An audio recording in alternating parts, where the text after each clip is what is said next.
இயேசு கிறிஸ்துவின் நாமத்தினால அவங்கள வாழ்த்துக்கிறேன். காலை வேளையில் நம்மளோடு இருப்பாராக.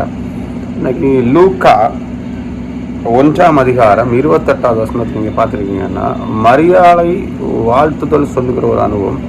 தூதன் என்ன சொல்லுவான்னா, கிருபை பெற்றவர்களை வாழ்க, கர்த்தர் உன்னோடு இருக்கிறார். அதுக்கு அடுத்தது என்ன போட்டிருக்குன்னா, ஸ்திரீகளுக்குள்ளே நீ ஆசீர்வதிக்கப்பட்டவள் என்றார். இதில் ஒரு ஆசீர்வாதம் இருக்குது, ஒரு கிருபை இருக்குது, தேவனுடைய பிரசனம் கூட இருக்குது. இது சம்பவம் எதுக்குன்னு நீங்கள் பார்த்தீங்கன்னா தெரியும். இயேசு கிறிஸ்துவின் பிறப்பை குறித்து மரியாளிடத்தில் தேவதூதன் வந்து சொல்லுகிற ஒரு காரியம்.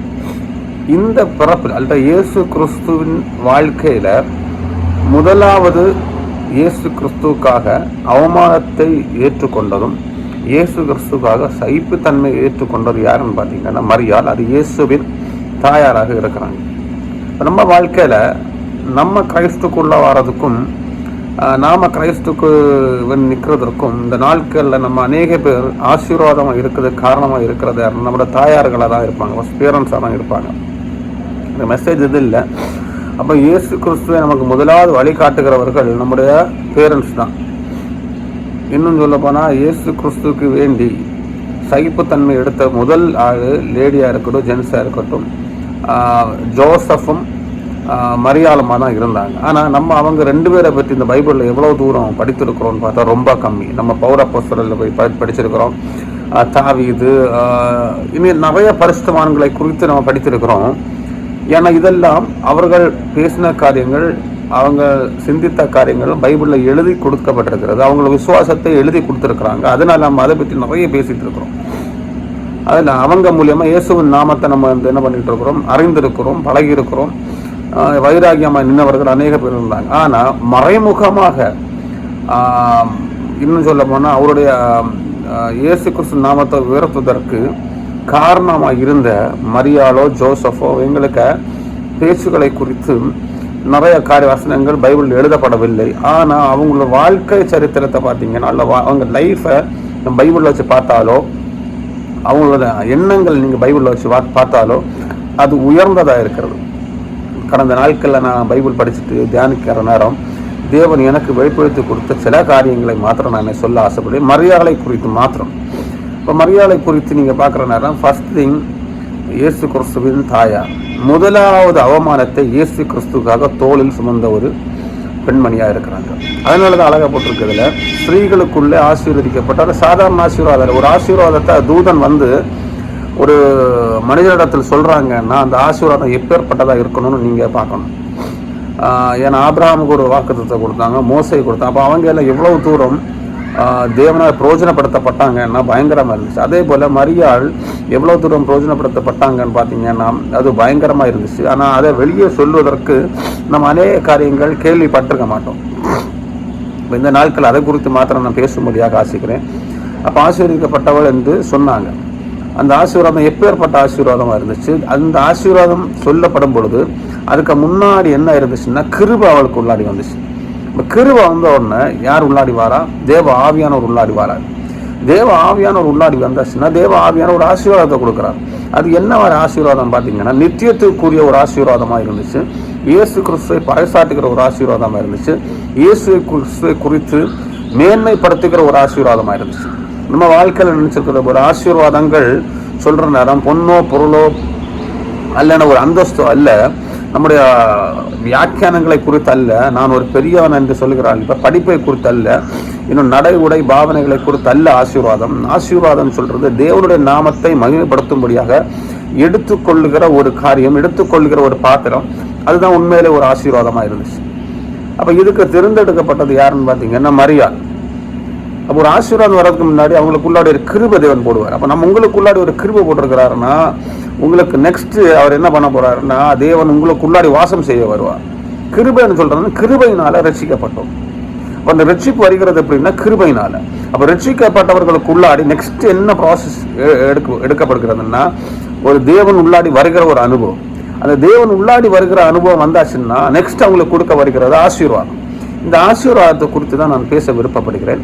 அப்போ மரியாளுக்கு வாழ்த்துதல் சொன்ன தேவதூதன் கொடுத்த ஆசீர்வாதம் என்னவான ஒரு ஆசீர்வாதம்? அந்த ஆசீர்வாதம் எவ்வளவு ஈஸியான ஒரு ஆசீர்வாதமா, கஷ்டத்துக்குரிய ஆசீர்வாதமான்னு பார்த்தீங்கன்னா ரொம்ப துக்கத்துக்குரியதும் கஷ்டத்துக்குரியதும் பாரம் நிறைந்த ஒரு ஆசீர்வாதமாக தான் இருந்துச்சு.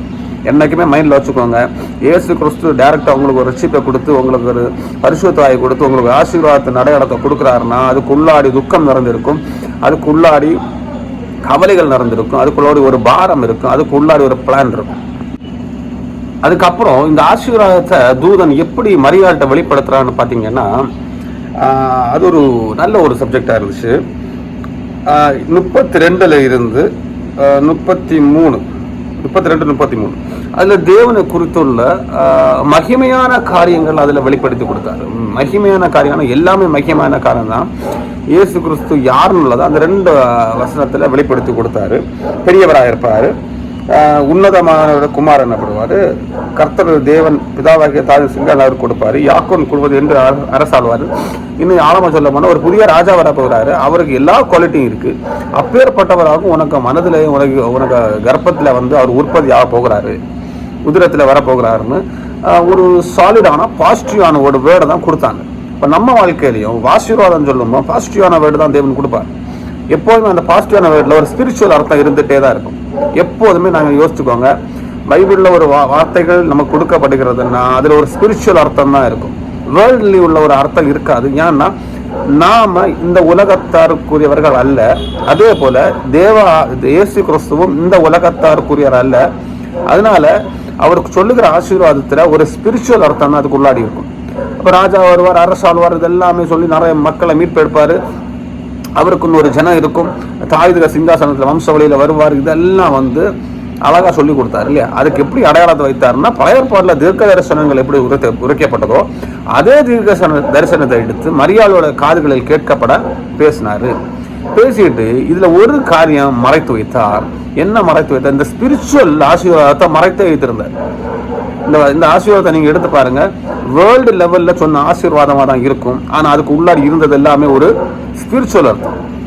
அதுல அவர் தேவகுமாரன் தான், ஆமா அவருக்கு விருப்பமானவர் தான், வருவாரு, அரசாழ்வார், ராஜாவா இருப்பார். அப்ப இவங்க நினைத்தது என்னன்னா, நம்ம இஸ்ரேல் ஜனங்களுக்கு ஒரு ராஜா வந்துட்டாங்க, நமக்கு ஒரு ஏரியா கிடைச்சிட்டு நம்ம இனி வாழலாம், இந்த ரோமர்களை போலையும் கிரீக்கர்களை போலையும் பெரிஸ்டியர்கள் போலையும் எகிப்தியர்களை போலையும் நமக்குன்னு ஒரு ராஜா, நம்ம ஆட்டோமேட்டிக்காக வாழலாம். முன்னாடி ராஜாவாக ஆழ்ந்து கொண்டிருந்தோம், ராஜா கீழே ஆழ்ந்து கொண்டிருக்கிறோம். அப்போ சாவீதின் வம்சத்தில் அவர் ராஜாவாக இருந்தார், அதே போல் ராஜாவாக அவர் வரப்போகிறாரு.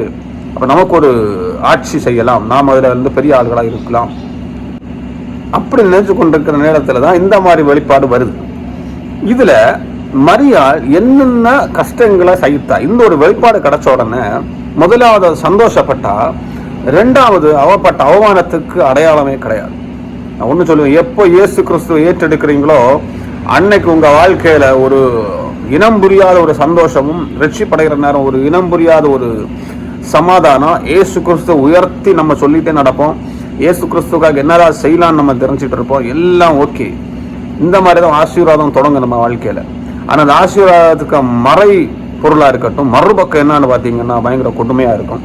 அதை சைக்கிறது தான் இயேசு கிறிஸ்துக்கு உள்ளாடி இருக்கிற உண்மையான அன்பு வெளிப்படுகிற நாட்கள். அப்போ இதில் வந்து மரியாள் சந்தோஷமாக அதை ஏற்றெடுத்தா. அதன் பிறகு என்ன ஆச்சுன்னா, இயேசு கிறிஸ்து பிறந்தாரு. இயேசு கிறிஸ்து ரகசியத்தை எப்போ இவளுக்கு தெரியும்னா, இயேசு கிறிஸ்து 12 வயசுல எல்லா இஸ்ரேல் ஜனங்கள் மத்தியில் அவர் ஒரு வேத வாக்கியங்கள் நடந்த ஒரு பெரிய பாஸ்டர்ஸ் மத்தியில் அவர் புல்பீடத்துக்கிட்ட ஏறி வசனத்தை பிரசங்க தொடங்கினார். 2 நாள் காணாமல் போனார். அவங்கள தேடி திருப்பி வந்து மரியாதை கேட்பாங்க, நீ எங்கே போன, எங்களை விட்டுட்டு போயிட்டியே அப்படின்னு. அவர் சொல்லுவார், நான் வந்து பிதாக்கு அடுத்த ஸ்தானத்தில் தான் நான் இருப்பேன். அண்ணல் இதுதான் இயேசு கிறிஸ்துவின் உண்மையான நோக்கத்தை மரியாள் அறிய தொடங்குகிறார். அதுவரை அவளுக்கு தெரியல. முதலாவது ஆசீர்வாதத்தை கொடுத்தப்போ சில அவமானங்களை அவள் ஏற்றெடுத்தா. என்ன அவமானம் பார்த்தீங்கன்னா, மெயினாக ஃபர்ஸ்ட் அவமானம். அதான் சொல்ல, இயேசு கிறிஸ்துக்காக ஃபர்ஸ்ட் அவமானத்தை ஏற்றெடுத்தது மரியாள். என்ன அவமானம்னா, கல்யாணம் முடியறதுக்கு முன்னாடி அவள் கர்ப்பம் தரிக்கிற ஒரு காரியம் வந்துச்சு. அப்போ தேவதூதன் சொன்னா, அவர் ஆவியில பிறக்கிற தேவன், கர்ப்பம் நீ வந்து அடைவ. இது ஜோசப் அறிஞ்சப்போ மரியாளை தள்ளிவிட யோசிச்சான். அவளை நான் அவமானப்படுத்த விரும்பல, அதனால வந்து நான் தள்ளி விடுறேன். அதுக்கு அர்த்தம் என்னன்னா, ஒரு கர்ப்பம் தரித்த ஒரு மகளையோ அல்ல கர்ப்பம் தரித்த ஒரு பெண்ணை ஜோசப் வந்து கட்டுறதுக்கு மனசு இல்லை. ஆட்டோமேட்டிக்கா அந்த கர்ப்பம் வெளியே தெரிய தொடங்கிடுச்சு. அப்போ 4 பேர் கண்டிப்பாக மரியாள்கிட்ட கேட்டிருப்போம், இதுக்கு காரணம் யார், என்ன பூனைன்னு கேட்டிருப்பாங்க கண்டிப்பாக. அந்த அவமானத்தை எப்படி சகிச்சான்னு உள்ளது எனக்கு தெரிய மாட்டேங்குது. இவங்க வெளியே சொன்னது போலேயும் இல்லை, இந்த ரகசியத்தை வெளியே சொன்னது போலேயும் இல்லை. எப்படி சகிச்சா, என்ன மாதிரி காரியங்கள் பேசினா ஒன்றும் தெரியல. ஜோசப்புக்கு இது அறிய வருது. அந்த நேரம் மரியாளுக்கு வேண்டப்பட்டவங்களும் தெரிஞ்சிருக்கும், உலகம் ஃபுல்லாக தெரிஞ்சிருக்காது. ஆனால் ஜோசப் இது காதில் வர நேரம் ஜோசப்புக்கு என்ன அவளை அவமானப்படுத்த விருப்பம் இல்லை. அவமானப்படுத்த விருப்பம் இல்லைன்னா, இந்த மாதிரி ஒரு பெண்ணை எனக்கு கட்டி வைக்க போறீங்களா, இவ வேசித்தனம் பண்ணிட்டாலே அப்படின்னு சொல்றதுக்கு அவமானம். அவளை அவமானப்படுத்த விரும்பாம சைலண்டாக தள்ளி விடலான்னு பார்த்தா. இப்போ முதலாவது நியமிக்கப்பட்ட ஒருவனிடத்தில் இருந்து அவமானத்தை ஏற்றெடுக்கிறாரு மரியாதை ஏற்றெடுக்கிறான்.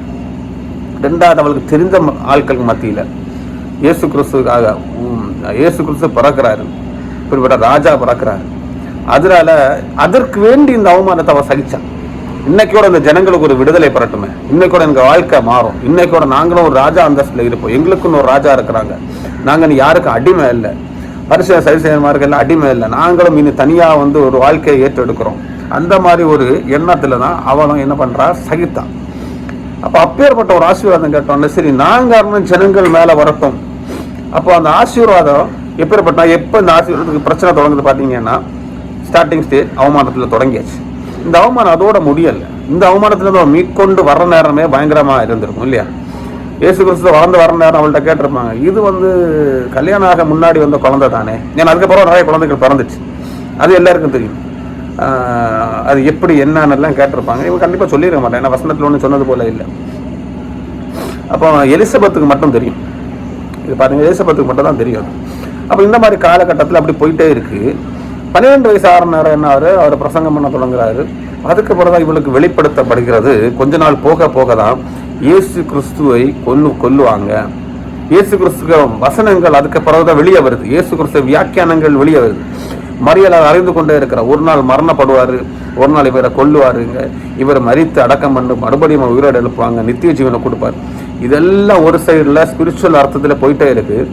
ஆனால் பெற்ற தாய்க்குள்ள மனது எப்படி இருக்கும்னு பார்த்தீங்கன்னா, ஒரு பிள்ளை ஒரு பிள்ளைக்கு, அவங்க பிள்ளை மரியாளுக்கு மகன் இயேசு கிறிஸ்து, அவனுடைய மரணம் என்னைக்கு வேணால் நடக்கும்னு உள்ள எண்ணத்துல ஒரு நாள் நேரமே மரிப்பாரு, அது சிலுவையில தான் மரிப்பாரு, இவங்க எல்லாம் கொல்லுவாங்க. இந்த மாதிரி தெரிந்து யாரு கொல்லுவானா, அவங்க ஜெனரேஷனே கொல்லுவாங்க. தெரிந்து அந்த பாரத்தை மனசுல வச்சுட்டு இயேசு கிறிஸ்து கூட சஞ்சரிச்சா பாத்தீங்களா, அது ரொம்ப கஷ்டமான ஒரு அனுபவம். நம்ம வாழ்க்கை, நமக்கு ஒரு குழந்தை இருக்கு, நமக்கு ஒரு பையன் இருக்கிறான், பொண்ணு இருக்கிறான், வளர்ந்தவங்களா இருக்கட்டும் சின்னவங்களா இருக்கட்டும், இவனை கொல்லுவாங்கன்னு உள்ள ஒரு கண்டிப்பா மரணப்படுவாரு அப்படின்னு தெரிஞ்சா அவங்க மனசு எப்படி இருக்கும், இவ்வளோ பாரம் நிறைஞ்சிருக்கும், அந்த மரணத்துக்கு எவ்வளோ இருதயம் வெக்ஸா இருக்கும். நீங்க பாத்தீங்கன்னா பயங்கரமா இருக்கும். அப்பேற்பட்ட ஒரு கனமான ஒரு இருதயத்தை கொண்டு 12 வயசுல இயேசு கிறிஸ்து 12 வயசுல இருந்து 33 வயசு வரை அவருக்கு மரணத்தை தள்ளி போடலாமான்னு எண்ணிக்கொண்டே இருக்கிற நாட்கள் அநேகமா இருந்துச்சு. சில இடத்துல பாத்தீங்கன்னா இயேசு கிறிஸ்து சில இடத்துல பேசுற சொல்லுவாங்க, கடைசியா பஸ்கா பண்டிகை போற நேரம், நீ அந்த பண்டிகைக்கு நீ வர வேண்டாம், நீ இங்கே இருந்துக்கோ.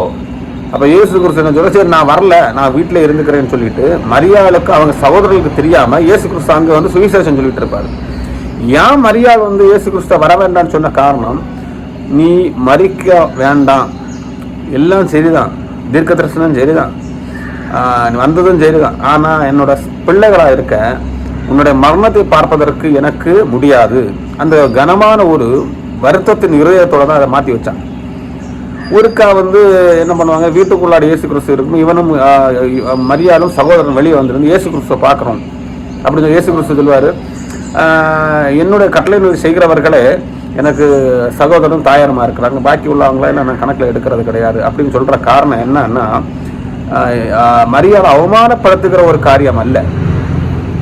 என்னன்னா இயேசு கிறிஸ்து தெரியும், அம்மா வந்தாச்சுன்னா கண்டிப்பாக என்னோட மரணத்தை தெரியும், கண்டிப்பாக என்னை கூட்டிகிட்டு போயிடுவாங்க, அதுக்கு தான் வந்திருக்காங்க, இல்லை வேற என்னத்துக்கு வர போகிறாங்க. அப்போ அதை மாற்றி நடத்தும்படியாக தான் அப்படி சொல்லிட்டு இருக்கு. நீங்கள் இங்கே கவனிங்க, அவங்க எனக்கு தாயாரும் சகோதரன் தான், அவங்க என்னைக்குமே எனக்கு தாயாரும் சகோதரன், நீங்கள் எனக்கு தாயாரும் சகோதரன் போல நீங்கள் இருக்கணும்னா நீங்கள் என்னோட வசனத்தை கேளுங்க அப்படின்னு சொல்கிறாரு. இன்னும் சொல்ல போனால் ஃபர்ஸ்ட் ஒரு கல்யாண வீட்டில் போனோம்னா மரியாதை என்ன சொல்லுவா, அவர் என்ன சொல்லுகிறாரோ அதன்படி செய்யுங்கள், என்னோட பிள்ளை என்ன சொல்கிறானோ அது பண்ணி செய்யல, அவர் என்ன சொல்லுகிறாரோ அதன்படி செய்யுங்க. அதுக்கு அர்த்தம் என்னன்னா, நான் இயேசு கிறிஸ்து யாருன்னு அறிஞ்சிட்டேன், அதனால நான் சொல்றேன், அவர் சொல்றதுபடி செய்யுங்க. அப்பமே ஒரு கனமான இருதயம் தான் மரியாளுக்குள்ளாடி இருக்கு.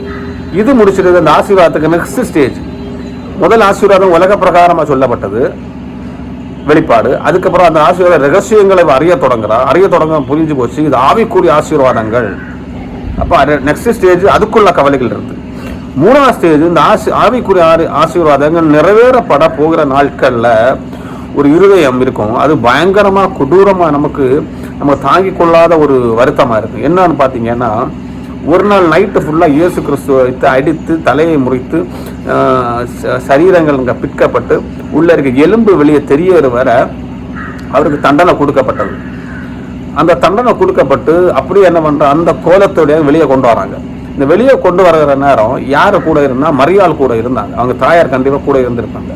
அந்த சரீரத்தை பார்க்கிற பொழுது எப்படி இருந்திருக்கும், சின்னதுலேருந்தே பால் கொடுத்து சந்தோஷமாக அப்பம் கொடுத்து எல்லாம் வளர்த்தி தண்ணி கொடுத்து தேவைப்படும் பொழுது அவங்க என்னென்ன ஆற்றி தேற்றி என்னென்ன ஃப்ரூட்ஸு மெடிசின்ஸ் எல்லாம் கொடுத்து அன்பாக வளர்த்தின ஒரு மகன் அடிபட்டு கோலம் தாழ்ந்து நேரு அவங்க கண்ணுக்கு முன்னாடி போகிற நேரம் எப்படி அந்த தாயாருக்கு மனசு இருந்திருக்கும். அப்போ இயேசு கிறிஸ்துவின் அன்பை உணர்ந்தவங்க மரியாள். இனி இதில் சொல்ல மரியாளை மேன்மையாகப்படுத்துகிற ஒரு வசனமாக நான் பேச வரல.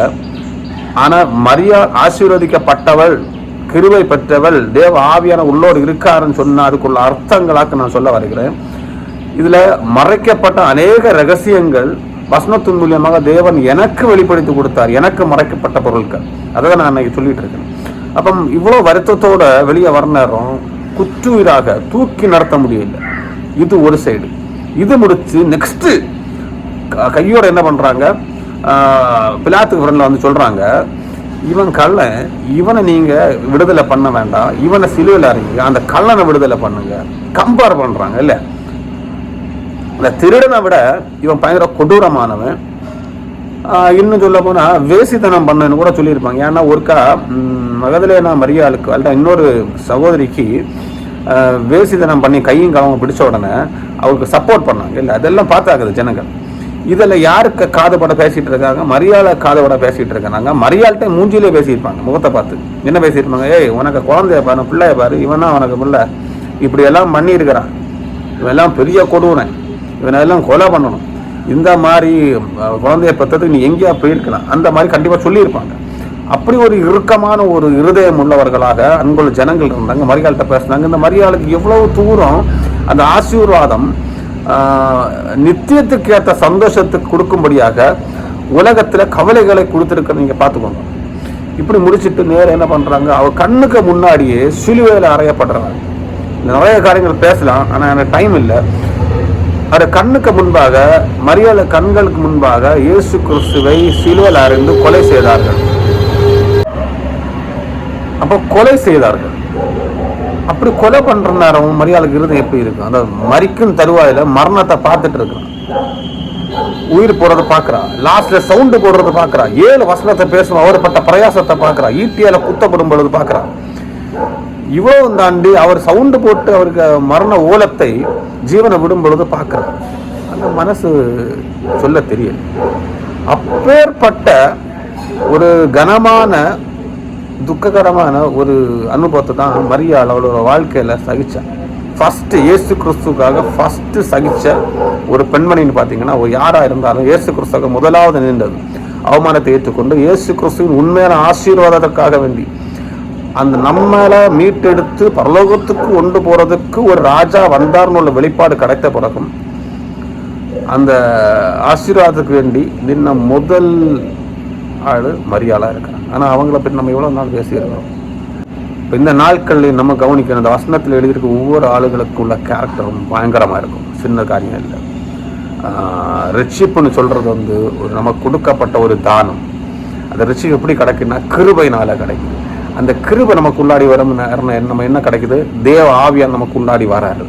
தேவ ஆவியானவர் உள்ளாடி வர்ற நேரம் ஆட்டோமேட்டிக் ஆசீர்வாதத்தை கொடுக்குறாரு. அந்த ஆசீர்வாதத்தை நான் பற்றி தான் நான் இன்னைக்கு பேசினேன். அந்த ஆசீர்வாதம் இந்த உலகத்தில் இருக்கிற நமக்காக கொடுக்கப்படுகிற நித்தியத்துக்குள்ள ஆசீர்வாதம். இந்த உலகத்தில் இருக்கிறவங்களுக்கு ஒரு பரலோக ராஜ்யம் ஆவிக்குரிய ஆசீர்வாதத்தை தான் அதில் எழுதியிருக்கு. இந்த ஆவிக்குரிய ஆசீர்வாதத்தை நம்ம பெற்றுக்கொள்ளும் போது அது முதலாவது பேசப்படும் பொழுது நம்ம உலக பிரகாரத்துக்கான ஒரு ஆசீர்வாதமாக தான் பார்க்கப்படும். ஆனால் அது காலப்போக்கில் முடிகிற காரியம் எப்படி இருக்குன்னா ஸ்பிரிச்சுவல் ஆசீர்வாதமாக தான் முடியுது. அதுக்கு முதலாவது தேவை ஒரு சகிப்புத்தன்மை கண்டிப்பாக தேவை. அந்த ஆசீர்வாதத்தை சகிப்புத்தன்மை இல்லாமலோ கஷ்டம் இல்லாமலோ பெற்றுக்கொள்ள முடியாது. அப்பேற்பட்ட ஒரு காரியத்தை மரியாதை செய்தால் நம்மளை செய்யறதுக்கு தேவன் விருப்பப்படுறாரு. ஆமென்.